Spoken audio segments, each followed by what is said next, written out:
महाराष्ट्र के deputy CM Ajit Pawar नहीं रहे।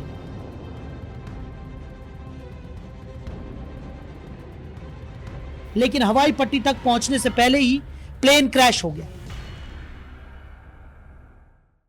महाराष्ट्र के डिप्टी सीएम अजीत पवार नहीं रहे। मुंबई से बारामती जाते हुए उनका प्लेन लैंडिंग के वक्त क्रैश हो गया। खेतों में क्रैश हुआ यह विमान गिरते ही पूरी तरह जल गया। इसके कारण इस विमान में सवार सभी लोगों की मौत हो गई। चश्मदीदों ने बताया कि लैंडिंग की कोशिश करते वक्त विमान लड़खड़ाया और पल भर में हादसे का शिकार हो गया। एनसीपी नेता अजीत पवार मुंबई से बारामती जा रहे थे। इलाके में चुनाव प्रचार के 4 कार्यक्रमों में उन्हें शामिल होना था। जहां हादसा हुआ वो बारामती के आसपास का इलाका है। खेतों में विमान गिरा। विमान जैसे ही जमीन पर गिरा उसमें आग लग गई। मलबे से धुआं निकलता देख और आवाज सुनकर स्थानीय लोग मदद के लिए पहुंचे। क्रैश होने के बाद एक के बाद एक 5 धमाके हुए। अजीत पवार का विमान लैंडिंग स्ट्रिप छोड़कर बगल में मौजूद इलाके में गिर गया। लैंडिंग करते वक्त ही विमान का कंट्रोल गड़बड़ हो गया। चश्मदीदों ने बताया कि लैंडिंग की कोशिश करते वक्त विमान लड़खड़ाया और पल भर में हादसे का शिकार हो गया। क्रैश होने के बाद विमान आग का गोला बन गया। हादसे के बाद प्लेन पूरी तरह से जलकर नष्ट हो गया और इसमें सवार सभी लोगों की मौत हो गई। वहीं प्रत्यक्षदर्शियों का कहना था कि उन्होंने देखा कि प्लेन नीचे आता जा रहा था। ऐसा लग रहा था कि गिर जाएगा। पहले तो पता नहीं चला कि किसका प्लेन है। ऐसा लगा कि पायलट ट्रेनिंग सेंटर है, उसी का विमान होगा। बाद में पता चला कि यह दादा यानी अजीत पवार का विमान है। मौके पर मौजूद प्रत्यक्षदर्शियों ने कहा कि गिरने से पहले विमान लड़खड़ाया, फिर 200 फीट गहरी खाई में जा गिरा। 4 से 5 विस्फोट भी हुए। इसके बाद तेजी से आग की लपटें उठने लगी। बारामती में अजीत पवार को पहुंचना था, जहां उनकी 4 पब्लिक मीटिंग होने वाली थी और वो जनसभा को संबोधित करने वाले थे। प्लेन क्रैश की साइट पर आसपास के लोग पहुंचे और वहां भीड़ जमा हो गई। प्लेन लैंडिंग के लिए हवाई पट्टी पर उतर रहा था, लेकिन हवाई पट्टी तक पहुंचने से पहले ही प्लेन क्रैश हो गया। बताया जा रहा है कि लैंडिंग रनवे से लगभग 3 किलोमीटर पहले ही यह हादसा हो गया।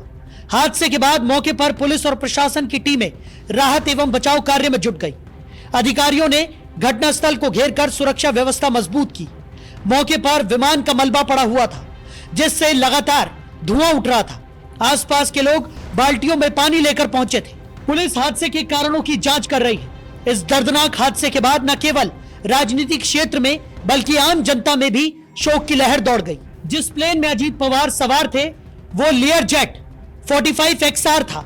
यह विमान वीएसआर वेंचर्स प्राइवेट लिमिटेड का बताया जा रहा है, जो भारत की प्रमुख नॉन शेड्यूल्ड चार्टर विमान ऑपरेटिंग कंपनियों में से एक है। बता दें कि लियर jet 45XR registration number VTSSK एक high performance super light business jet है, जिसे तेज रफ्तार, बेहतर फ्यूल एफिशिएंसी और ऊंचाई पर उड़ान भरने की क्षमता के लिए जाना जाता है।